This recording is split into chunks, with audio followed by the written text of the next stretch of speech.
a Bulldog radio podcast.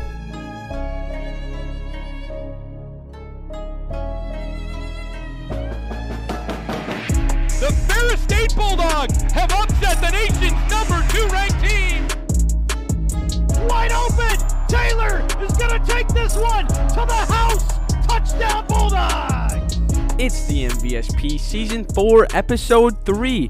Brandon Worth is sitting across from me. I'm Joe Nagy. Welcome back to the show, everybody. But before we dig into everything, we have some breaking news. Breaking sad news. Yeah. Queen Elizabeth has died after a 70-year reign on the throne. Can you believe that, Brandon? It's been a long time, man. Obviously, pay your respects for sure. She was an icon in the world of she England took over for so long. How long is 70 years ago? Yeah. What was the year? She took over when she was what, 24? 25? Our age? Probably pretty close. She would have been born in the 20s then. She was born 26. Yeah, that's a long time. So she took over in the 40s? I think so. Pretty much. Somewhere around there. Yeah, well, I don't actually know the full 49 history. 49 or something like that? But yeah, maybe it was somewhere. Yeah, it had to have been at least, it was 70 years on the throne. I know that for sure. So that would have been 50. That would have been 1952 or somewhere around 1952 when she took over. And just to think about, there's over half of the world population that hasn't even lived that long, let alone served on a royal throne for 20 plus years more than that. Isn't that crazy to think about? I'm telling you what, Charles, though, has been waiting for this day since it's Charles' time now. He was born. It's time for his time to shine. After this 10-day mourning period that's going to go on over in England, he's going to get ready to take over the throne. You sound invested in the United Kingdom political network. I don't know. I just find it fun. I don't know. Every once in a while I look over it, but that's crazy. Camilla's going to be the queen now. Yeah. Some Lady Diana enthusiasts will kind of be mad about that, but see, he's the expert. Whenever I have questions about royalty, I just go to Joe. He's the man. I really don't know too much. I just know about Lady Diana. That's about it. Okay, that's fair. Anyways, we should probably hop into this. Yeah, this is not a political podcast. This is a Ferris State sports podcast, and we have an awesome show for you. We got a great interview conversation with Isabella Sabo of Ferris State Soccer. You're going to really enjoy that, as well as previewing the weekend ahead. As well, NFL is back. Believe it or not, it starts tonight as we're recording. Bills-Rams, Thursday Night Football. We'll go through our picks and maybe a little extra segment at the end of the show. I know Joe's excited for us, so we'll make sure that you stay for that. But without further ado, let's swing it to the interview. Now joined in studio, Bella Sabo is with us from Ferris State Soccer. Bella, welcome to the show. Thank you. Excited to be here. Bella, once again, thank you so much for coming on. First question for you. We talked a little bit before we started recording. You don't have as many games on the belt as we should have by now. The road trip down to Missouri, not as many games played, as well as the Northwood game got rescheduled. What's that kind of looking like now, especially going into the season with just a little bit less games, especially with some tough opponents coming up? Yeah, I mean, it definitely sucks that we weren't able to get, that extra opportunity to really prepare for conference and, see how we're doing. But I don't think it set us back too much. We kind of, know what we need to focus on and know our strengths and weaknesses at this point in the season. Obviously, there's still some things that we would have loved to work on at that point in time. But, overall, I don't think it was a major setback, and we were able to reschedule that game. So I think that, in the middle of season, to get a break from conference will help us to give a breather, even though it does go towards our, overall record, but it won't affect us in conference. Yeah, for sure. And obviously you guys coming off of two games against GMAC opponents with Walsh and Ashland, in which you got a 2-0 win against Walsh. How did that feel just to get that playing well Sunday? Maybe not played as well Friday, but then bounce back Sunday with a really good performance.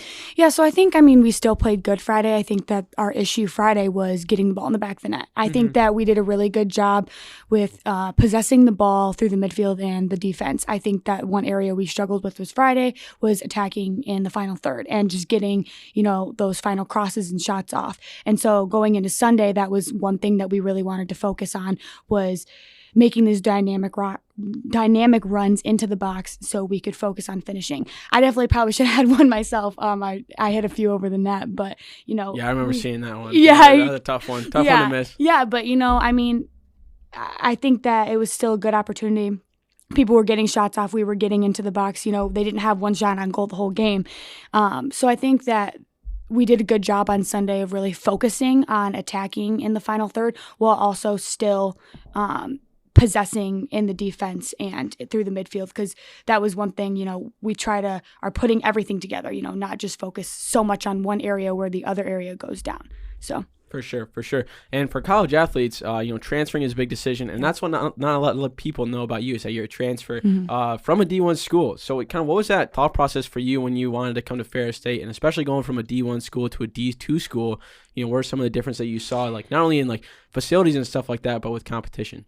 Yeah, I ultimately wanted to win. I wanted to be at a good soccer program, and I loved my team at my old school. They were amazing. We weren't getting the results that I wanted to, and I was sick of losing. I couldn't do it anymore.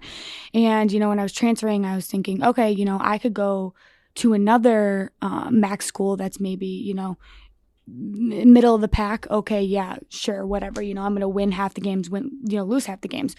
That's no fun still. So when I was looking at programs, I was like, okay, where am I going to have the most success individually and as a team? And so, when I was transferring, they had just won the regular season. Ferris did for women's soccer. So that was also a big factor in why I chose Ferris. And Greg was awesome. I had multiple conversations with him, really enjoyed his coaching style. And I had a former teammate, Carissa, on the team now, who I talked to, and I was like, hey, just got to lay it out for me. Be completely honest, because I've already gone through one bad situation at this school. I need, to make sure I'm confident in making the right decision. So she also helped a lot with that decision as well.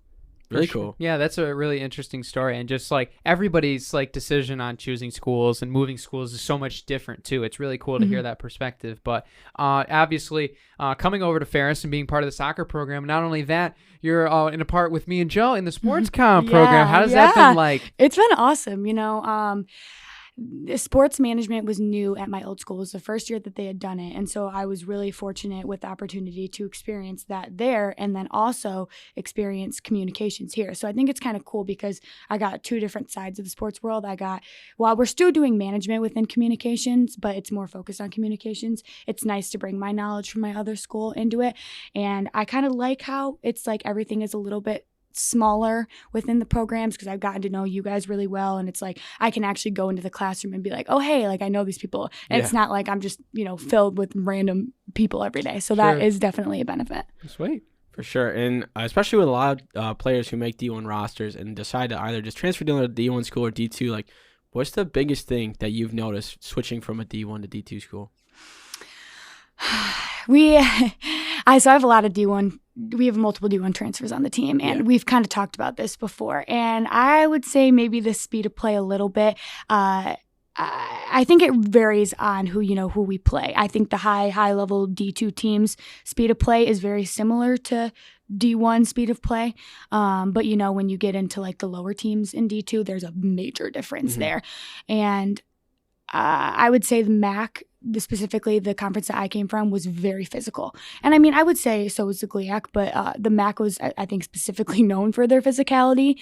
And so I think that sometimes when we do play lower teams, the physicality is also something that really drops. For sure. Yeah, for sure. And certainly a contest that will probably be physical coming up Friday, the big one against our rivals, Grand Valley State. What's been the prep like this week going into this game, and what are some things that you guys are really looking forward to doing against Grand Valley?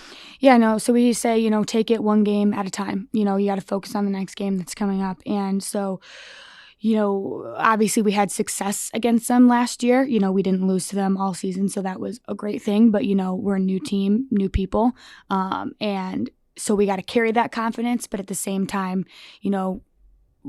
come out with a fierceness and say, hey, we're not going to lose. We're not going to back down. We can't fear them. We are a new team. Yes, we are young, but that doesn't matter. We have veteran leadership, very good veteran leadership. And, it's just been kind of bringing everything together. Like I said, focusing on the attacking third while also maintaining possession through the midfield. It's just been kind of bringing everything together this week and saying, hey, we got to go at them. There's nothing to fear. We did it once. Why can't we do it again? Yes, let's do it. Come on, let's do it. Yeah, for sure. Get after it. And you mentioned, especially with the team being young this year, and conference is as tough as the GLIAC is. You have such good teams. I mean, SVSU made the playoffs. Grand Valley, obviously national champions last year. And you have Michigan Tech, Northwood teams like that who can really shake up the business with that. You know, what's kind of been your role with these younger players, kind of teaching them through such a competitive conference as well as kind of getting them ready for college soccer? Yeah, you know, just taking them under the wing and, you know, answering any questions they have, you know, just kind of being extra friendly, being like, hey, seriously, you know, if there's anything you need, come talk to me, come figure this out. And, you know, obviously there's different positions on the field. So kind of if you have a younger player, you know, that's playing with you, trying to show them the ropes and show them how we press and how we get up the field and how we possess and where to be in the defensive when we're pressing, like where to be in the defensive line.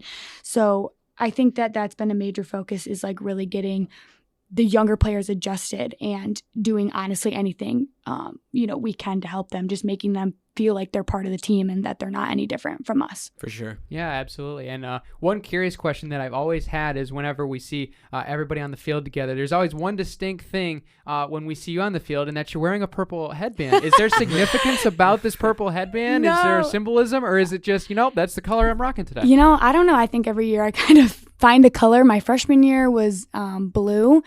And this year's just been purple. I don't know. I think my hair's black now, so I always like purple and black together. I think it like accents my hair very well. So it's just been the color. You know, I wore say maybe you went to like Dunham's or something and found like a 4-for-1 deal with this one's on sale. I don't know. I have a pack at home of like four things of pre-wrap. So I'm just like, why would I go buy more when I still have 3 packs at home, you know? Yeah, that's true. I did rock, I wore white one time, but it was on a away game, so. Oh, okay. That was it. At that point, you might be messing up. It might be a superstition. Yeah, Oh, seriously, man. I don't know. You're right. All right, I'll stick with purple the whole season. no, we're not going to tell you what to do. You got your thing. Hey, look good, play good. That's all it's going to be. That's all that matters. Exactly. You know, we also ask a lot of these athletes that come on the show about the CAP, the Center of Athletic Performance, coming in. It's a very exciting thing for Bulldog Athletics, but, you know, with a little bit of a delay in construction last summer, this last summer that was coming around, you know, what are you looking forward to, especially since be slated to finish out of this semester, next semester? What's kind of be catching your eye? What are you excited for? Yeah, I'm just excited to get in there and use it.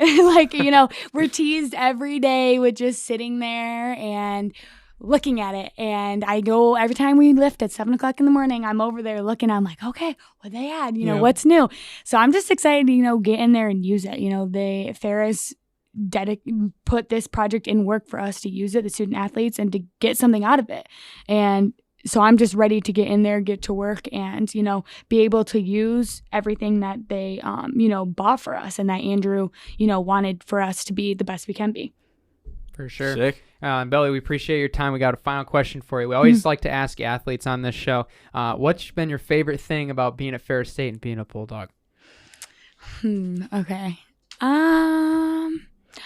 I would say probably the community. I think that being in a smaller community is nice just because you do get to know so many people on a more personal level, which is, I think, why I steered more clear to smaller schools versus bigger schools.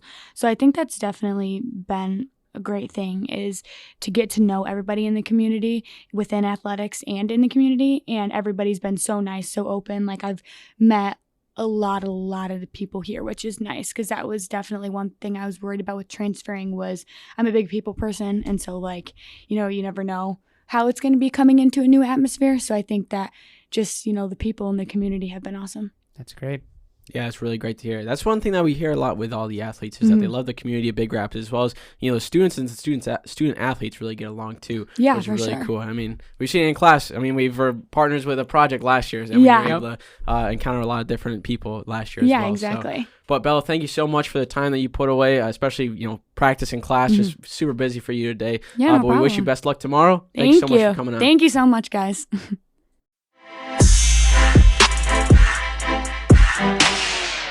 Once again, huge thanks to Isabella Sabo for coming on the show. Really appreciate her taking some time out of her busy schedule, especially getting ready to play a big rival, Grand Valley, coming up tomorrow. We really can't thank her enough for coming on the show. But we'll hop right into the Ferris State women's soccer. That's going to be coming up this weekend. Brandon talked a little bit with Bella, but we got Grand Valley coming to town tomorrow. That's going to be a huge game. Rematch of the GLIAC championship, defending national champions as well. It's going to be a great game. This is going to be a great game. I learned that I have the pleasure of being on the call for this one, so if you're not able to make it, you can hear my voice talk about what's going on the pitch live.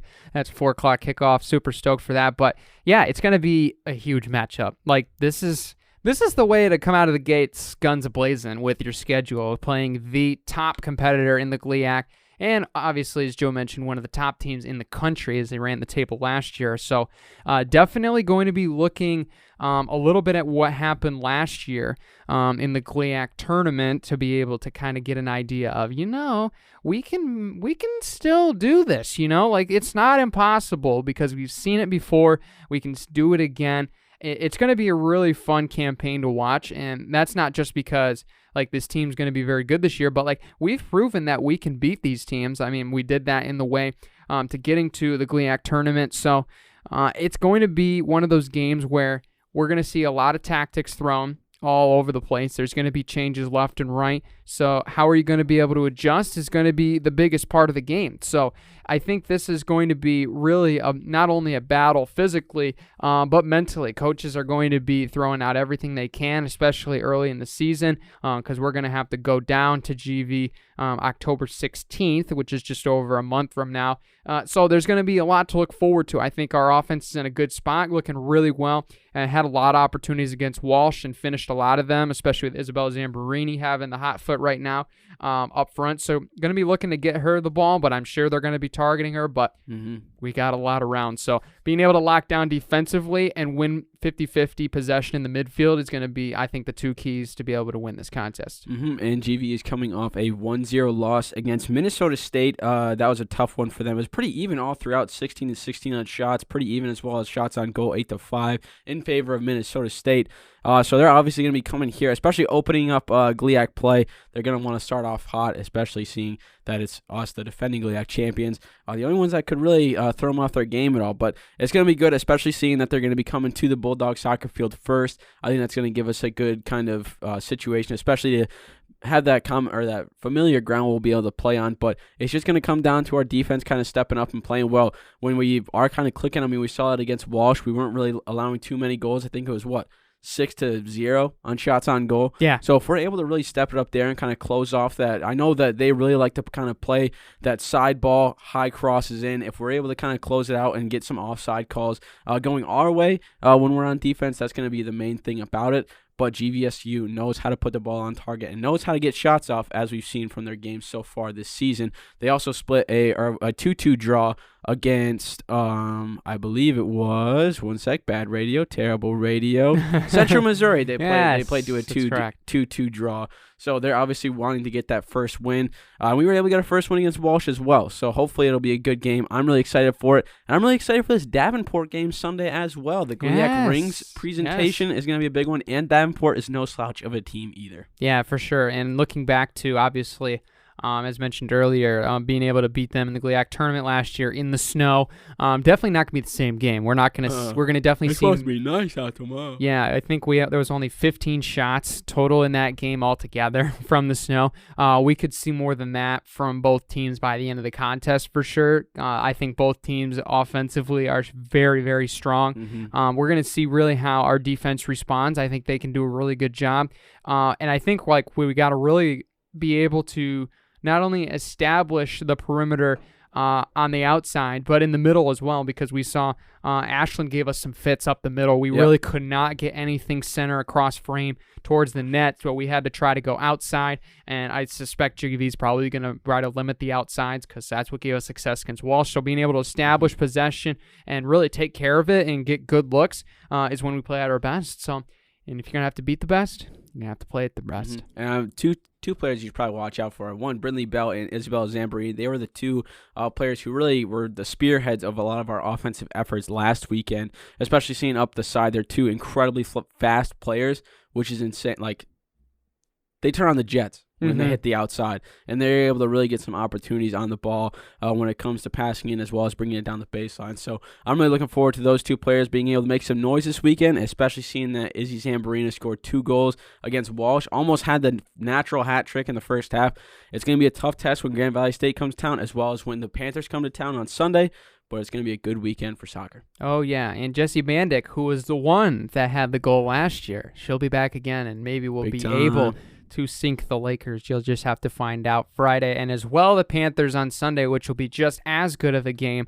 Davenport has had an all right start to the season. They're not probably as concerned, unfortunately, as GV is, even though they're a really good team just because of the rivalry's sake. But yeah, GLIAC Championship ring ceremony, certainly going to be cool. And it's just going to be a really unique event, having all the family out. So it's going to be fun. It's going to be a really good game as well. And I think we're going to see, it'll be definitely it'll be interesting to see how Friday goes, and then seeing how Sunday, because we saw that last week. Friday didn't play at our best in Walsh. We made adjustments and played much, much better. Yep. So we could see, hopefully we see 2 wins over this upcoming weekend, and we wish all the soccer good luck, and we'll see them on the home pitch, South Athletic Complex. Should they get a new name for the field? I feel like it should be something that's less of a mouthful. Yeah, like we should name it after somebody. Yeah, like Nagy Field or something like that. Why would we name it that? Why would we name it that? Because you're a soccer enthusiast. Yeah, you already have your what do ties I to do? England, Joe. Because I pay attention to a documentary one time about Lady Diana. No, we gotta name something. We gotta come up with a name. Bulldog Soccer Field, pretty generic. That is generic, yeah. I mean, we have like the Center of Athletic Performance, which that's understandable. I think really we'll probably name it after something soon. Eventually, yeah. I'm very surprised that there's not a name for it, because we have changed a name of a particular building already only after like 2 years. The David L. Eisler Center. Which did you read the Dylan Ryder's opinion on it? It was very interesting about. I have not read it yet. Yeah, just the fact of like how they did the name changing process so fast from the UC to the David L. Eisler Center only after a year he's retired. So usually that takes time, but very interesting read. You should pick up a torch, because me and Joe write in there, and you can follow our content you should there. You should read it. We write good stuff. We do write good stuff. We do have good stuff. Good feature stories. There might be a soccer feature here coming up as well. There will be a feature coming up on bread and volleyball. Butter right there. The features and football, that's really all I've gotten in the fall so far. But it's going to be a great year for content, because our teams are going to continue winning. Right, Joe?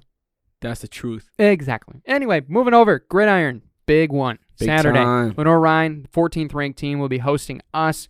They will be leaving, I believe, tomorrow morning. From what I've heard, a long drive ahead, and potentially flying. Not sure exactly how they're getting there. Maybe it's a hybrid of both. Who knows? But it's going to be a big game. Definitely 2 ranked teams, and Lenoir-Rhyne certainly had this one circled on their calendar. Facing the national champions is something that you do not get to do often. So they're going to be coming out guns a-blazing. They have a pretty good defense. Our offense definitely has the firepower to make this a very quality contest. But it's going to be really interesting to see how we have a plan of attack.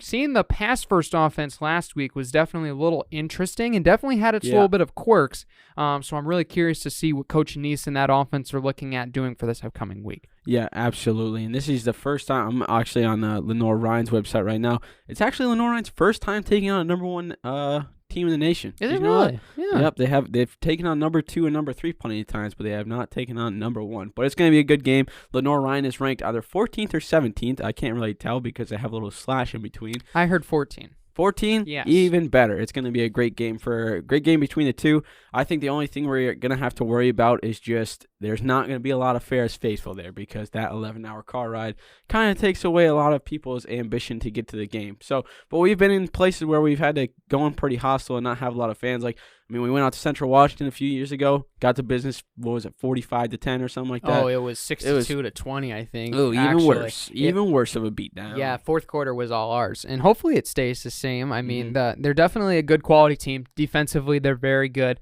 Definitely looking at how they played against Virginia State, I think it was. They played in week 1. Who's a good team, but they're not as quality as us, obviously, as they're unranked. So I think it's going to be really interesting to see the plan of attack. They held I want to say Virginia State to under 100 yards rushing, which they probably have a pretty decent front. They look like there's a lot of veterans on that side of the ball. But, I mean, offensively, they had their little bit of struggles, too. They had possession a lot, but just couldn't get anything going. So I think this is going to be definitely a battle in the trenches is going to be probably the number one focus because our offensive line is still growing. They made a lot of jumps over that course of the game against Central Washington. So being able to ride that momentum, especially after a long ride, is definitely going to be very interesting because when we can run the football effectively and then get play action pass, big plays, that's why when we can be the number one team. Defenses are going to be scrambling. Exactly. But we said it last time. We've said it already a couple of times on this show. Offensive line has to show up and play pretty well or else Malik's going to be scrambling.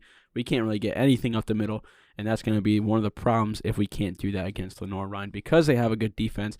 And if that happens, defense on our side has to step up and really bail us out, which I think we'll be able to because we have one of the best defenses in the country, if not the best. Oh, yeah. And we're going to be lights out on defense. I feel like it's just going to be if offense can really step it up and offensive line can have a little bit of redemption from what they had before. Yeah, defensive. Even so, I mean, Malik had what, 360, 350 yards? Something like that? Yeah, you threw over 300 yards. Yeah, absolutely. On only 20 completions, which, I mean, you have the 75-yard or 65-yard from Xavier in the first quarter. But still 200, that's still like 210 that he threw. Oh, at least, yeah. I would even say under pressure the whole time. More than that, yeah, under pressure. So it's going to be fun. You did mention the defense. I think what the fans would love to see more, and I think it's going to come the more, obviously, week one, you're still kind of getting back into the swing of things a little bit. I know that's a generic thing to say, but it really is true. Just because you can try to stimulate a scrimmage or a spring game in that environment, it's not close. It's really not as comparable. No shot. But definitely would love to see our defense get after the football. That's what really made us great. That's how we won the GV game last year, as we forced turnovers, being able to get our offense more possessions and then get them clicking from the defense, because that's what we heard from TA over in that post game, was riding the defense to get momentum on the offensive side, get them more opportunities to click. And as we saw later in the second half, especially for the first portion when they got it going, it was really hard for anybody to stop him. And I think, too, if we can give Malik just a little bit more time, we have two guys who could easily go D1 in our receiving core. Tyrese Hunt-Thompson and Xavier Wade could easily go to the next level, and we got two guys who are basically just vacuums when it comes to throwing the ball to them. So if we can really step up that way, really kind of clean it up with just some of the fundamentals, we're going to be doing pretty solid, and I think we're going to walk out of Lenoir-Rhyne with a W. Yeah, we hope so. Kickoff set for 1 o'clock. From Hickory, North Carolina, but you can watch the game. Watch party at Top Taggart Field. I believe gates starting at 12:30 to open up. You can bring your lawn chairs, your blankets, and you can bring all. Like a projector. They're gonna have it on. They're gonna have it on the video board apparently, which is all right. I was very curious to see. I'd rather watch it at my house. Yeah, I'm not sure exactly because like the video board, it's a cool concept, but it's not as big. It's going to be kind of hard to see. Yeah, like you'd almost wonder if it's only like what 6x8, something like that. Yeah, it's like not as huge unless they have another one that I just don't know about. I'm not totally unless sure. They're unveiling a brand new one. Who knows? Maybe. Who knows? I mean, we heard that they're doing it in basketball and volleyball now, so they're going to be getting in some new screens. Hockey might be as well. So I mean, with the full upgrades going on at the athletic complex, we could have construction all year long. So we never know. But I believe it's $5 for adults. All Fair State students can be in for free with your ID, or children under the ages of 17 and under, according to the website. So you can be able to watch Ferris football from Top Taggart Field. Might not be on the field, but it'll be on the board. And you can watch that there. You can follow that along at FairStateBulldogs.com. That's big time. And it's going to be the last weekend before GLIAC play starts, if I'm not mistaken, Brandon, right? Well, for football? For football, right? Not quite. Not quite. We got a week off. Oh, this yeah, upcoming Northwood. Week. Waldorf, Finley. And then we'll be and then it's GLIAC play. Oh, yeah. I forget that Northwood dropped out, so it's a week later. Yes. But should we still hear who the GLIAC teams are going to be playing this weekend? Yeah, let's look at the Let's GLIAC give scoreboard. It a look. Like we said, 1 o'clock kickoff. Fair State is going to be traveling to Lenoir-Rhyne. Also at 1 o'clock, Wisconsin Oshkosh is going to be taking on Northern Michigan Wildcats. Bowie State is going to be taking on Saginaw Valley. St. Thomas Tommies are going to be trying to take on the Huskies in Michigan Tech at 2 o'clock at St. Thomas. So that's going to be pretty cool to see them. We know that they're one of the other D2 teams who have gone D1 in hockey, so it'll be cool to see how they play in football. Shaw University is going to be taking on Wayne State. That's going to be a good bounce-back opportunity for the Warriors of Wayne State at 6 o'clock. And then 8 o'clock, Colorado St. Pueblo, I think, is welcoming Grand Valley State. And that one's going to be a good one as well. Yeah, interesting. So going to be a lot of good matchups across the board in all sports. And we'll make sure to get you those scoreboards for all the sports if you subscribe to the show, which you can do on Spotify, Apple Podcasts, and more. Do it. Anyway, moving on over to cross country. Home meet. Ray Helsing Bulldog Invitational slated I'm covering for that for Saturday. the torch, baby. Joe's going to be there, guys. You can meet Joe if you come to the meet, and you can tell him how much you enjoy the show. You just got to figure out. You just got to figure out who Joe is. You just got to figure it out. Yeah, you're not going to know who Joe is. You're just going to walk around until you just randomly ask I have Joe. blonde hair. Are you I'll Joe? Figure it out at that point. Oh, no, you gave too much away. I feel like now it might be people. easier. Well, yeah, maybe. You definitely have the blondest of I'll wear a blonde hat. hair. Oh, that'd be sneaky, actually. You'll probably wear a hat anyway. I did though. just get a haircut today, so. That is true, and it's looking fly. Dude, don't even. You're gonna let me. You're gonna give me my feels too much, Oh, man. I know. But I'm not gonna lie. Pretty good cut today. Yeah, it looks very solid. So, women will start at 9:30. Men will be at 10 o'clock. It's gonna be fun, obviously. I know it's very fun for me and a lot of the other local guys being able to run a race in college that we ran in high school. Super cool. And it's just a rust buster, really. Get the racing legs under. Certainly going to be the main focus. Times won't be as necessarily as the main focus. We'll leave that for Louisville and Spartan later on and some of the other races towards the end of the season. So it's definitely going to be a great race. Looking forward to a great crowd there. We got a lot of good things going right now within the program. I will say we got a lot of upstart young talent, and I know a lot of the veterans have really come together and really put in some great work over the summer. And so it's really looking forward to being able to put that out. So it's going to be really fun. I encourage everybody to come. It's only for the morning. You don't have to be there all day. It's only going to be an hour. And come watch us run fast. And then crazy amount. What time is it again? 9 o'clock? 9:30 is when the girls' race starts. Yes, so then 10 o'clock is when the men's are slated to start. So you'll be out of there by 10:30. You can go eat lunch, and then you can go to the Bulldog watch party. That's true. It works. It just works. It does work. So it'll be fun. It'll be slated on Khaki's golf course. So it's going to be a little hilly. But for a viewership perspective, there's a lot of loops. So you can be able to see all of us going back and forth without much maneuverability. I know cross country is probably one of the most physically demanding spectator sports out there, but it's not too bad. Go out and get some exercise. Get some exercise. The course is close. You're not going to have to run all over the place. I promise you that. But you're going to be able to probably get a golf cart from Khaki, most likely. Yeah, maybe. Pull some strings. Talk to the right people. We need to talk. You got to find the right people for that. Exactly. So you can make sure, follow that information now online. We're going to have some blazing fast times against some good competition. We got some fellow GLIAC teams coming in, and we got our GLIAC rankings released, and I can tell you one thing, some of our teams aren't happy that GLIAC's sleeping on us. I believe it. Including myself. I believe it. GLIAC, you done messed up. You gave us some motivation. What GLIAC teams are going to be there this weekend? That's all I'm going to say. No, I think the only one on the men's side is Lake State, but the women will have Northern will be coming back, which is cool. Megan Langworthy and Kate Langworthy, who are from Big Rapids, will be able to run on Khaki one more time, so they'll be coming down. So the women will take on Northern and Lake State, I believe, but we just have Lake State from the GLIAC. There's a couple other teams like Rochester will be coming and a couple others. So it should be really fun for us just to be able to see where we're at, man. It's going to be fun. I encourage people to go. Hey, it's the only one of the year that's home. So come. That would I'm be not even very encouraging. I'm demanding. Show up. If you're a fan of the show, you can come watch. You can come meet me and Joe after there, and we can chat it up and talk about how great the podcast is or what we need to change. Or if you want to be a guest, you could just even shoot the breeze right there. Dude, you just got to show up. Yeah, you got to show up first. That's so true. Saturday the 10th, 9:30 and 10 o'clock, Bulldog Invitational, Khaki Golf Course. Be there. We're going to run fast. Anyway, not final sport, but final sport at home this weekend will be volleyball coming to town. Coming back, and it's the big 5-0, Joe. the 50th season of Bulldog Volleyball. Dang. Home opener this weekend at Wink Arena. Dang. So And you're going to be on the call. I am going to be on the call. All season you're going to be on the call. Yeah, so limited edition opportunity. Thank Harrison and Rob for hooking me up with that one. Super excited to call the action. Really enjoyed doing the regional tournament last year for the games. At least I was there. Thanks, COVID. But it's going to be fun. Wisconsin Parkside coming to town Friday, 7 o'clock in Wink Arena. Really, new team, new season, new location, new everything. So it's going to be super fun.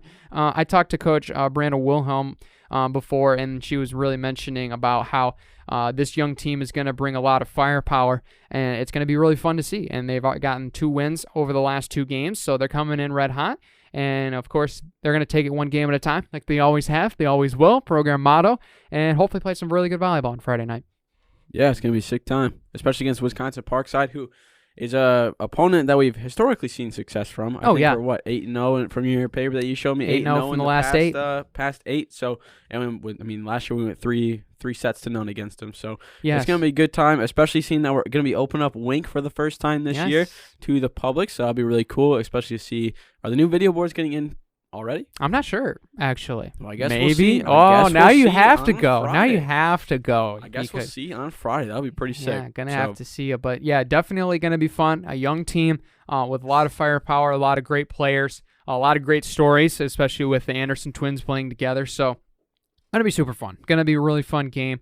Definitely a great one to start it off.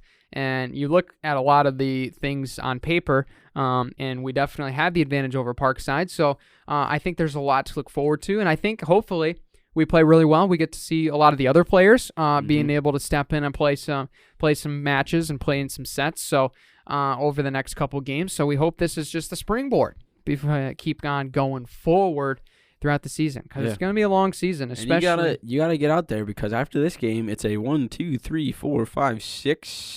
6-game road stint. Yes, according to my sheet of broadcasting duties, September 30th. They ain't gonna be back till the end of the month. The 30th is the next time you'll have to wait until to watch Bulldog volleyball. But there will be more in there sprinkled, and there's a big homestand near the end of October and early November. So you're gonna have to go watch. You're gonna have to go watch on Friday. You're gonna have to look for the new video boards, and even I think I'm really curious to see how concessions are, because those that haven't been in the sports complex, they actually implemented the Bulldog Bistro, like deli restaurant thing in there. You were talking about that. Yeah, so that's what is in there. I actually went to go get a pulled pork sandwich today, but ended up having to run into a meeting, of course. Always happens.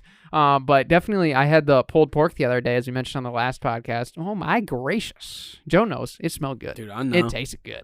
I know. I know what it's about. It's only $5 too. Unless you have a swipe, you can use a swipe or Bulldog Bucks, one of your choices. But the whole Wink Arena, Engelgleben, getting the upgrades. Stuff's changing, man. It's changing for better. Big Rapids is looking up. I'm not gonna lie. Come to the B-Rap, baby. Be a part of this. All we gotta do now. So cool. All we gotta do now is just change up the hockey arena, because that thing is arguably pretty terrible. I'm gonna sugarcoat it. That thing is pretty bad. Yes, it's definitely one of the more unique, I would say, just with the half bowl design. But I know Joe wants to make it a full bowl. I know he does. Always wants to. And all you have to do, Joe, is you just have to make it all the way up in architecture, being able to have a doctorate, and then you can present the plan to make a full dome. Hey, my sister did graduate from the architecture program. Wait, did she really? Yeah, actually. Now you have some leeway. So there we go. Now you have some leeway. Okay. I can pull some strings. I'm connected. I'll figure it out. Got to talk to Mr. Bronklebank about that one. That's true. So I'll go talk to Mr. Ron Sneed on the board of trustees. Oh, that is true. We need a new hockey arena. We should bring him on the show, actually. Ron Sneed? Huh? All of them. All the above. You guys need to let us know who we need to bring on the show, because we have a lot of ideas, but we know you guys want to hear some specific people on the show. And I'm sure it overlaps. So let us know on Instagram and Twitter what we want to see on the show, and we will try to make it happen as much as we can, because people are busy and people have other stuff they have to do, including me and Joe. But we make sure to get the content out to you guys. But anyway, finishing up Bulldog Scoreboard. Tennis will actually be in action. Fall season starts. They'll be at Davenport starting tomorrow and Saturday. So good luck to them in GR in Caledonia. Hopefully pick up a pair of wins. And golf is also in fall action on Oh. the 12th and the 13th, which is Sunday and Monday. That's huge. And maybe it continues to Tuesday? No, I don't think it continues to Tuesday. But they'll be at University of Indy in Joe's favorite city in Indiana, that being Carmel. So we'll be able to go travel there. What are you talking about? I'm just kidding. That's just for effect. You don't like Carmel? I've never been. Oh, I was talking about like the, The the chocolate. Yeah. The like dessert. Yeah, like caramel, like Weather I guess Originals. so. Okay. I have a candle that smells like caramel. Oh, really? Yeah. You would, if you had to make an ice cream sundae, would you put caramel on it? Caramel syrup, No, I'm more of a. or would you like a just do crushed chocolate? peanuts, chocolate, Oh, and then so you're like let's I'll make put it some banana on there. let's make it a sundae like banana split. Yeah, type I worked thing. at an ice cream shop. Did you really? Yeah. Wait, where at? This is high quality radio What right are you here. talking- I didn't thought actually know told you this. about this. I It was didn't an ice actually cream know pizza this. store, my sophomore and junior year of high school. Oh, you told me you worked at a pizza store. I didn't know it was an ice cream shop too. Yeah. Oh, okay, Mhm. that makes sense. When people ordered, whatever it was, banana splits or like sundaes, worst thing ever. Really? Those things took like 5 minutes to make. Ooh, man, that's brutal. It was the worst. Anyway, Joe knows pizza and ice cream. That's what we've learned It's true. today. I can make pizza. I can make a real good pizza. I believe that. I'm gonna have to come over and try some of your pizza. Seems Well, pretty I don't good. work there anymore. You have to buy it, but But you still know how to make. I know how to make good. a pizza. Yeah. Yeah, so you know how to make a good pizza. It's not just throw it. Sometimes it I could be. I cook at the pizza. Yeah, let's cook at the pizza. But anyway, we're distracted. We're gonna take a break. We'll be back. NFL and more right after this. Nearing the 2-year anniversary of this podcast, Brandon and I have found that Anchor.fm is one of the only things that have been able to keep us up and going here in the studio. Anchor is a great way to distribute your podcast as well as edit and basically make sure that everything's running smoothly. If you want to start your own podcast, go on over to Anchor.fm. You can learn all the ins and outs of making your own podcast, distributing content, all that good stuff. That's what we use. That's what we recommend. Anchor.fm. Give it a shot. Second half, we're back. NFL is also back, and we got Cannot wait. Week 1 slate Cannot on wait. deck. We're gonna go through. We're gonna pick each game by game.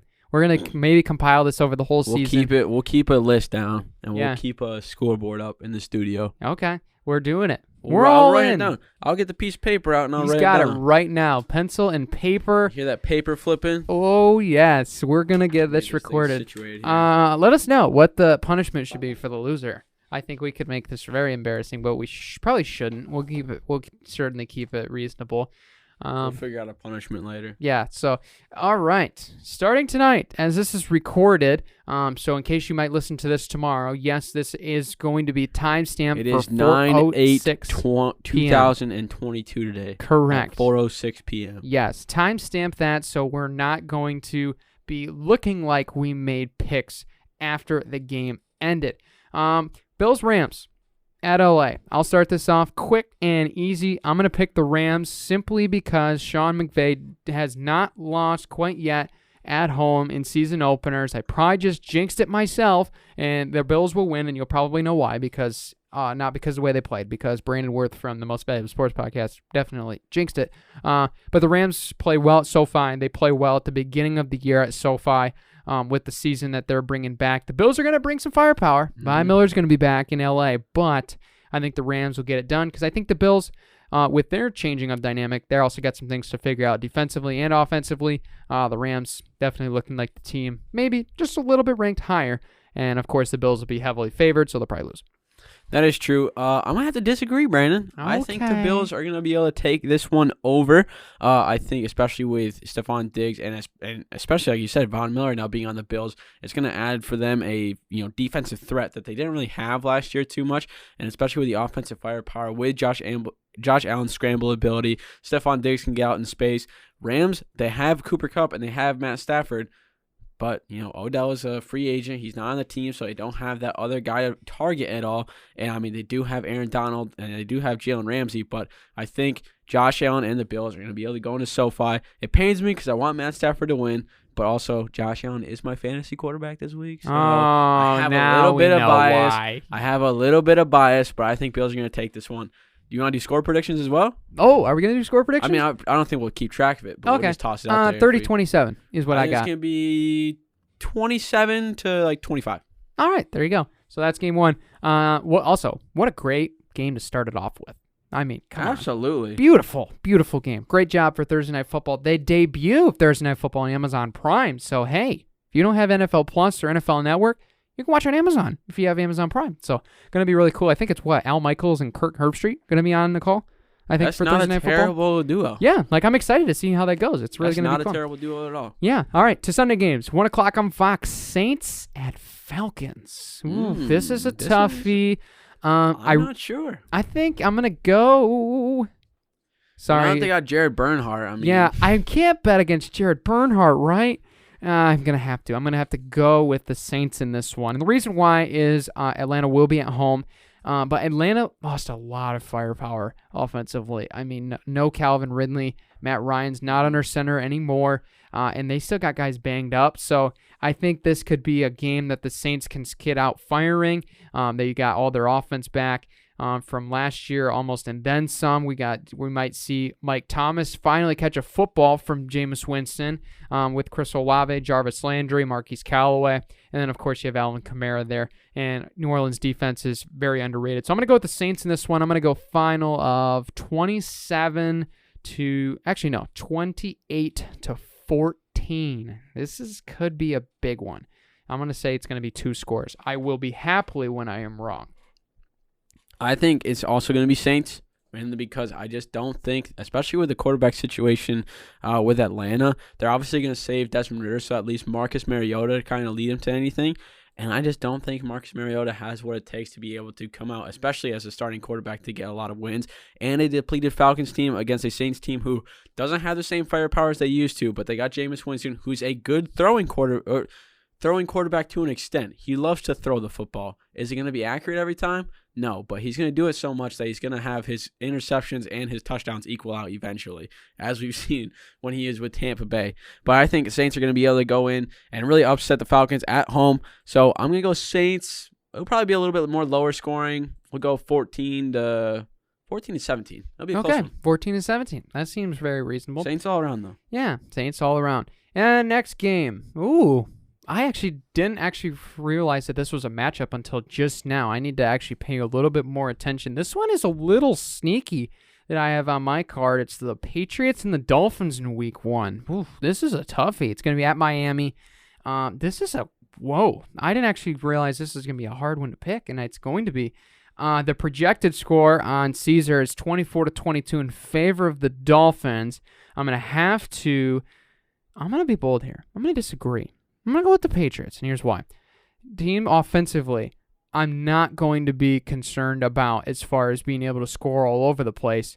But I think with the Dolphins, they have such a unique offense that it's going to take a little bit of time to figure it out. I think they have weapons. I think they have the defense. But I think the Patriots have a little bit more than people think they do. So I'm going to pick the the Patriots here over the Dolphins. Even though in my gut I think the Dolphins might win, I just think Bill Belichick might have just a little trick up his sleeve against, is it Mike McDonald? That's the new coach there. So I think that the Patriots will win barely in this one. Maybe shock some people. It won't be too surprising, I don't think, if it does end this way. But I'm sure Dolphins will be heavily picked. And I'm just going to go against majority. So 24-21 final. Patriots win. It's going to be a house divide here, Brandon. I'm going to go Dolphins. That's respect. I think Tua, especially seeing how if you listen to the fantasy podcast, I said that Tua is probably going to be a breakout player this year for fantasy points-wise. And I think especially with Tyreek and Jalen Waddle and the targets that he has now are going to be a situation where he can kind of thrive, and he has running ability. I just think that the Patriots defense is a little bit more depleted than it has been in years past. Mac Jones still is a great quarterback, and he will probably lead up to a fight. But two Alabama boys facing off against each other, I think it's going to be Dolphins. We'll say 27-14. 2 scores. Ooh, 2 scores. That one's bold. I like it, though. Next one, revenge game. Cleveland against Carolina, week 1. This is going to be on CBS at Carolina. Last time these two teams met, it was 2018. The Browns won by 6. This is a toughie to me, man. I think... Dang, this one is going to be a good game. Yeah, I don't know why, but I'm going to go Panthers. I think the Browns have a better team. I think they have a good defense. But this seems like, to me, a game that the Panthers just will win. You don't think it's going to happen. I don't want to be like all in on the Panthers this year, even though it might just kind of happen that way. But if I remember correctly, the Panthers have won 3 straight season openers now, and they just figure out how to win it early. I mean, last year we were talking about them being potential playoff contenders with Sam Darnold at quarterback after winning 3 straight games. I don't think it's going to happen that way, but the Browns, they got some guys banged up. They have a lot of receivers that haven't had the same quality experience of playing time like David Moore and Donovan Peoples-Jones. He's in the receiver 2 role, but he's normally that flex 3 or 4, so he's going to have a big role. I think there's a lot of filling in of shoes, and I wouldn't be surprised if Baker Mayfield just comes out, woke up dangerous, and he's just going to torch the Browns for a big game offensively. But I don't think it's going to be that. It's going to be that much of a blowout. I'm going to go with Baker and the Panthers to win this one, just barely. I'm going to go with a 31-30 final in this one. I like that pick too. I was kind of thinking that as well, seeing that it's going to be Baker versus his former team. I think he's going to have like a little, not animosity or anything, but he definitely just wants to prove a point that he's not much of, or that he still is a guy who can lead a team to a lot of wins. And the Browns just got rid of him for Deshaun Watson and that whole sticky situation going on there. So I'm going to go with the Panthers as well. Not as high scoring. I think it's going to probably be just over double digits for both teams. We'll do like 10-14. Okay, 10-14. That would make more sense, I feel like, in Cleveland. But, hey, you never know. It might end up that way in Carolina as well. Next one, San Fran at Chicago. Not going to waste too much time with this one. I'm going with the 49ers. The Bears definitely seem to be the team that might just be the bottom of the barrel coming into this year. And that's talking from a Lions fan's perspective. They don't look good. I will be strictly honest with that. One of my buddies is a Bear fan. Shout out to Steven if he's listening. But this team is just not quite there yet. And I think San Fran's got a well-polished team. As long as they stay stinking healthy, they'll be fine. They won last year at Soldier Field. I think they will do so once again. I think this one will end 35-23. 35-23. I actually think I've gotten that score correct for in another game. So, hey, might be watching 35. 35. 35-23. 45-23. No. I'm not going to be that bold. I also think the 49ers are going to win. I don't think that the Bears are at a point where they could really match the 49ers in any way. They could come out and shock the world, but I think the 49ers are just, light years ahead of where the Bears think they are, and where the Bears think they are is light years ahead of where they actually are. So, I'm going to go 49ers. We'll go 27-7. Ooh, wow. 7 points for the Bears. That's rough, but hate to say it. Could be realistic. Next game, NFC North bout in Cincinnati. The Bengals and the Steelers facing off on CBS. I think the over-under in this game is 44.5, and I think it'll be low. It could be lower than that if it's just, like, this is, I think, a really good stature where this game's at, because you would expect Cincinnati to put up a lot of offense, but Steelers, they're stingy. They're always a stingy team, steel curtain. They're always gritty. They have one of the best defenses in the league. Yeah, it seems like almost year after year, but it has been depleted in years past, and we saw that. I think it was November 27th. I just checked to make sure. Last year when the Bengals torched them at home, it was like 40. It was 41-10. That game according to records. So I'm going to stick with that pattern. I'm going to go with Joe Burrow and the Bengals. I think their offense is absolutely stout, but I think their defense has gotten better this offseason. I really like what they did there. They locked up Jesse Bates, at least for now. We'll see what happens in a couple of years. He might be a free agent after a couple of years. He might be leaving, but while he's there, he's a dog in the secondary. I think their secondary's gotten better, and the Steelers aren't going to be able to throw the football as much as I think as people are going to realize from Cincinnati's pass rush. I'm going to go with a 28-18 score. Don't ask me how we got there, but that's just the first thing that came off my mind. Two are pretty like off things. Yeah. If you get that right, then I would say it's a shame that you didn't bet on that. You heard it here first. That is true. 28-18. I'm also going to go to the Bengals. I like Joe Burrow, and I like Evan McPherson. Money McPherson. I think he's going to probably step it up this game. I think he'll probably have – I have a feeling – it's probably not going to be right, but I have a feeling that he's going to have like three field goals. He's gonna have 9 points this game. Could be. They're gonna probably struggle a little bit early on, probably first and second quarter. With kind of like they'll make it to the red zone, but just kind of finishing the job, and they'll give Money McPherson the call, be like, "Yo, get a quick 3." And he's gonna do that probably 3 times, and I think that's when the Bengals are probably gonna start it up. But I'm also gonna go Bengals. I'll say 21-14. That seems realistic. I like that score. Moving on, this is going to be a very good contest. It's definitely one that I think could be a little bit underrated as far as TV production is concerned, but I think it might turn into a pretty solid game just for where the teams are at. Jacksonville and Washington. Very interesting game on Fox. Both teams not looking good from what we kind of saw last year, but are all in new states, new guys under center, new schemes, lots of storylines in the offseason for both teams. The last time this game was played was 16-13 back in 2018.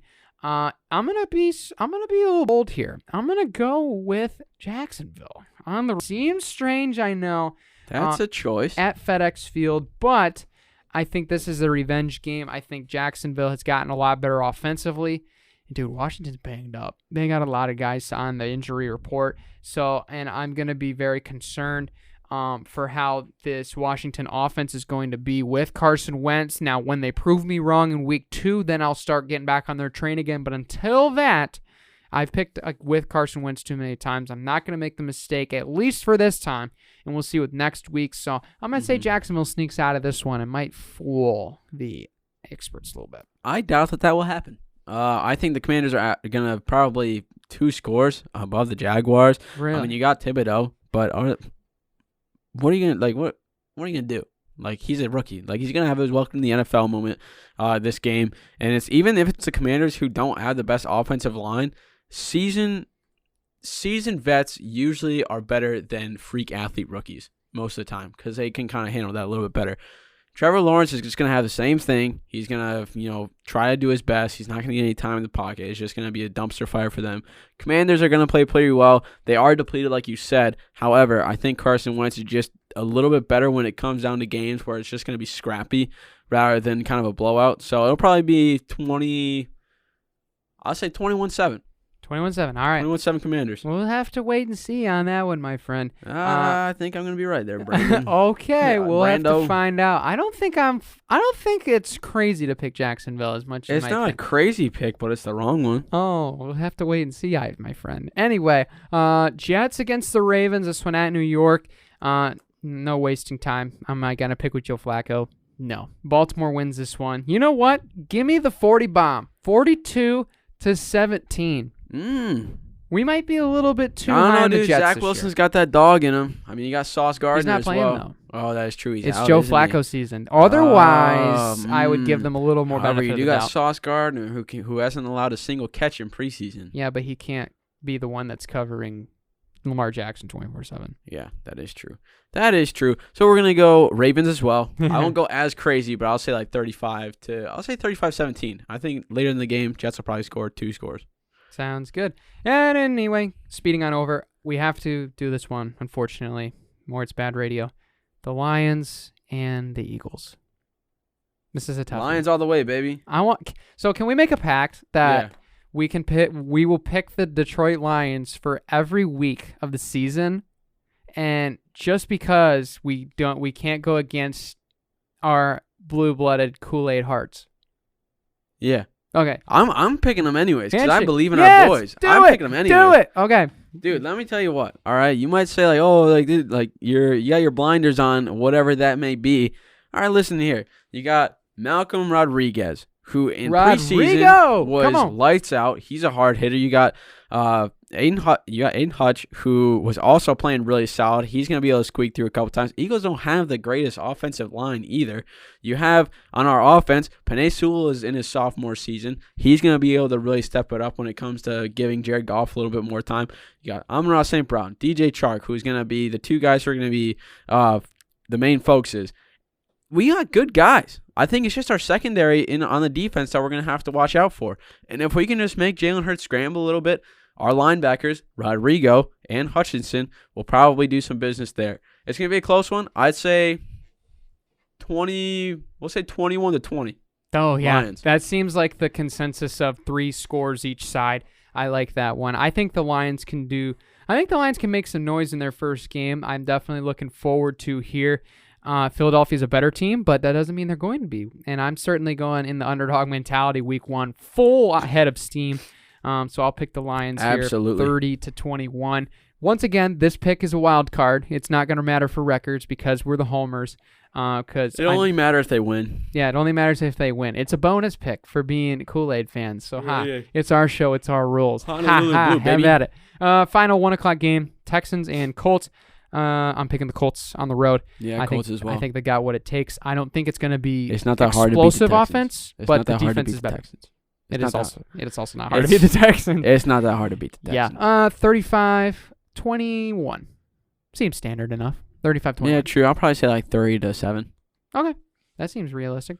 4 o'clock games we go. That's all the 1 o'clock games I believe we We had. think the same too much, Brandon. I'm looking We over also this. do. We picked the same thing for like 1, Well, see about 2, 3. Well, also these are pretty one-sided contests for the yeah, first some week. of them are. And I try to be bold just to mix it up. You know, we gotta have good radio. Yeah, once or me another. too. But I mean, dude, step it up a little bit. NFL. Yeah, we'll stick with the one-sided ones in this one. Tennessee and the Giants. I'm gonna go Tennessee here. I'm gonna pick them to win. Is Saquon back? For the Giants? Yeah. Yes. We'll see.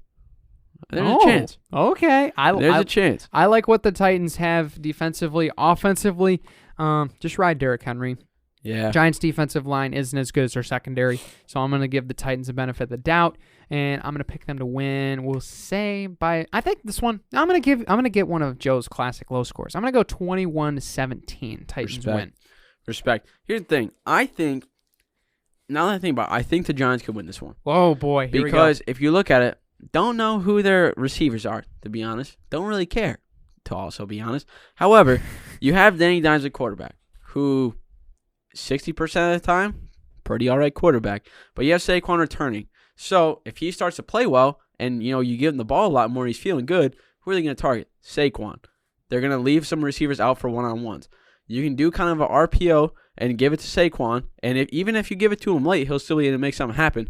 But by the off chance that your receivers kind of get open a little bit, you'll be able to do something with it. I'm not too certain how well the Titans secondary is that they'll be able to lock down anything like that.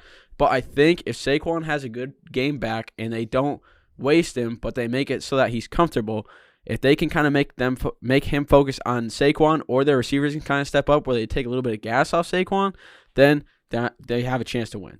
All right. So I'm going to go Giants. Most likely this is going to be a wrong one, and I'm going to have the egg on my face. Hey, we got to take our chances, But that's Joe. the thing. We can't just be If consensus. it's right, you know how cool that's going to be? Yeah. Did I guess that? You're going against all the experts. It's going to be low scoring. I guarantee it. On the Giants side, at least. We'll go 14-10 Giants. Oh, wow. Yeah, that is low. Hey, Brian Dable, though, could be a new start. That's true. Next one. Green Bay, Minnesota. This one's tough. It's This at one is Minnesota. Two of the best teams in the NFC North. Yeah, for sure. I'm gonna go with Green Bay. I like what fansided.com when I was reading about this, because I was definitely having trouble with a couple of these ones for picks, and I was looking for insight. And I think Minnesota under Kevin O'Connell is very good. I think they're a really good offense, but the Packers still have a really solid defense, and I think Aaron Rodgers can be able to control the game a little bit more, especially with Aaron Jones on the ground with A.J. Dillon. So I'm going to think that Green Bay is going to try to take the tempo out of this one. I think they're overall the better team as of right now, so I'm going to go with the Packers. I think this one's going to be a lot closer than people think it will. I'm going to go 38-35. I think the defenses will need a wake-up call going into rooms Monday morning. I'm also going to go Packers. All right. I don't know. I am a little bit skeptical because Packers receiving isn't the best, but you have Aaron Rodgers, who will probably just put it in the breadbasket for him anyways. And the Vikings, I feel like, are going to have a slow start this year. They're probably going to finish well. They're probably going to finish either first or last. I think it's either going to be a dumpster fire or it's going to be one of their best seasons in the past 5 years, 6 years. But I'm going to go Packers for the start off because I just don't think they're not going to have the wheels on the bus at this point. But they might have the wheels on the bus by week 2, week 3, and they'll kind of go on a little bit of run. But Packers 27-20. Okay, there we go. Kansas City against Arizona. This one will be in the desert, not literally, figuratively. The way this is written. The word that comes to mind for the Cardinals this offseason is chaotic. And I don't like that at all. It seems to be almost a circus for at least a couple weeks it was there. Kansas City's been all business. I will be happily to be wrong because I'm sure this will shake up the AFC West thoughts on this division. But I'm going to go with the Chiefs, and I think it's realistic that we see a much better Kansas City offense than people were expecting because they still have Mahomes under center.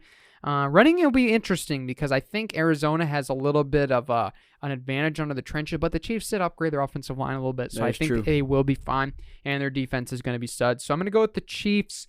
It's so weird. It's so hard to find like unique scores. I'm going to go. I think it's going to be high scoring. I think so too. I think it's going to be 41-34.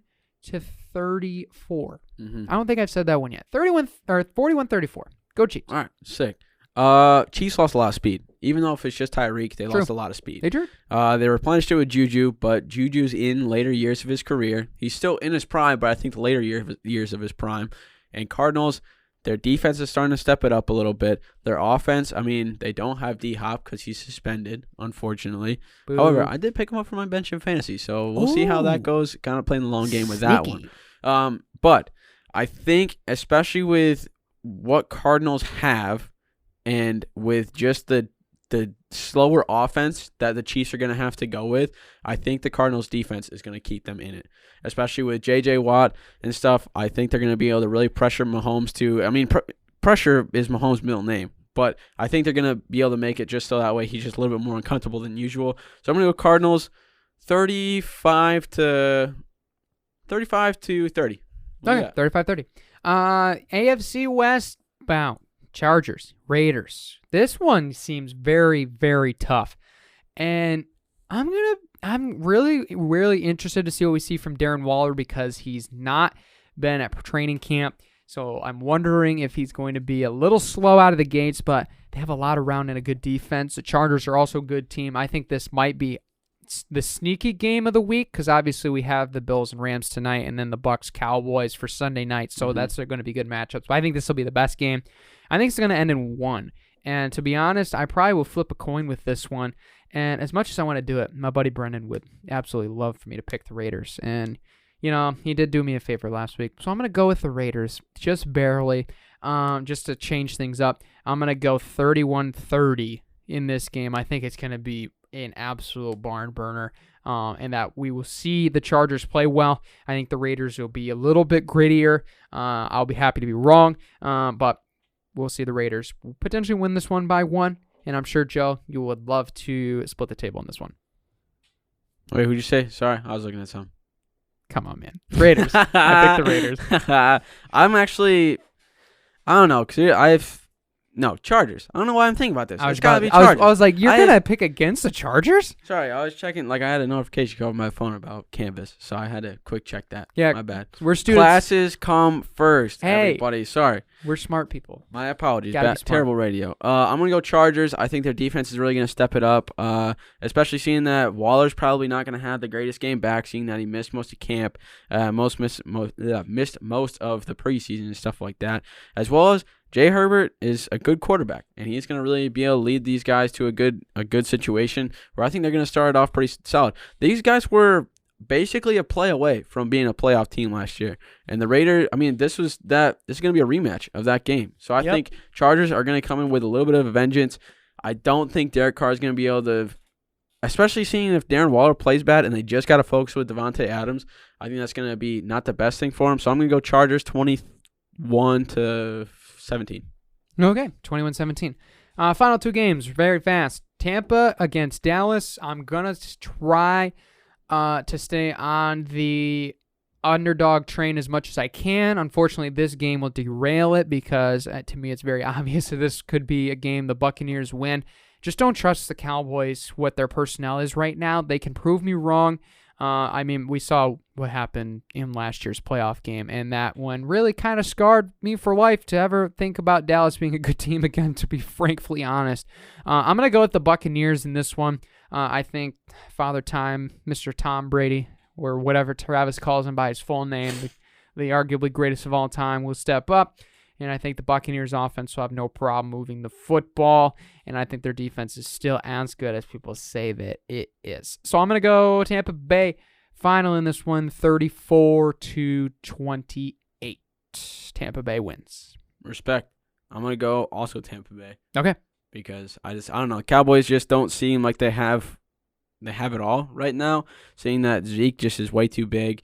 CeeDee Lamb, I don't know. Is he out right now? Questionable? Who? CeeDee Lamb. I think he should play, right? He should play. Yeah. And then you got Gallup will not play. You got Mr. Bum Ankle at quarterback. So Buccaneers probably. I think Tom's gonna come out with it 25-17. Okay, there you go. Final game. This one's easy. Broncos, Seattle. 1, 2, 3. Broncos go. country. Yes. Let's ride. Let's go. Denver wins 35-13. You heard it here first. It's gonna be an absolute bloodbath. I agree with that statement. Good picks. Anyway, those are our picks. Make sure you comment when we're absolutely wrong. No, I'm just kidding. We have hurt feelings. We're sensitive, so please don't do that. But when we do make a good pick, shout us out that we made the pick. So you can follow those along. We'll keep track of those this season. We thank you for listening into this extended episode. Make sure you subscribe on all of our podcast platforms, whether it be Anchor, Spotify, YouTube. And don't forget to check out the link tree in our bio. For sure, we'll be covering the Ferris State sports and more all semester long. Good stuff, Joe. Take care, everybody.